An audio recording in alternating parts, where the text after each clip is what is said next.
ಡಿ.ಕೆ. ಶಿವಕುಮಾರ್ ಎಂಬ ಹೆಸರಿನಾದ ನಾನು ನನ್ನ ಅಜ್ಜ ಗಂಗಾಧರಜ್ಜನ ಹೆಸರಿನಲ್ಲಿ ಪ್ರಮಾಣ ಮಾಡುತ್ತೇನೆ. ನನ್ನ ಅಜ್ಜನ ವೀರ ಗಂಗಾಧರ ಅಜ್ಜನ ಹೆಸರಿನಲ್ಲಿ ಪ್ರಮಾಣ ಮಾಡುತ್ತೇನೆ.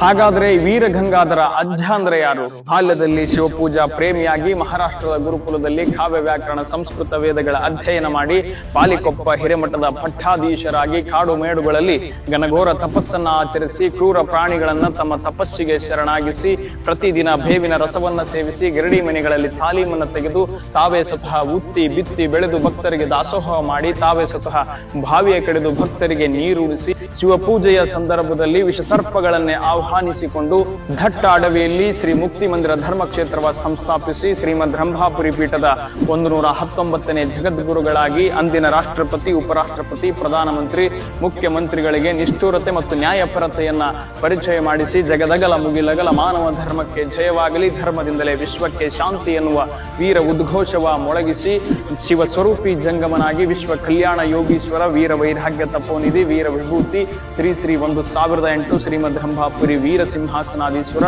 ಲಿಂಗೈಕ್ಯ ಜಗದ್ಗುರು ವೀರ ಗಂಗಾಧರ ಶಿವಾಚಾರ್ಯ ಭಗವತ್ ಪಾದಂಗಳವರಾಗಿದ್ದಾರೆ.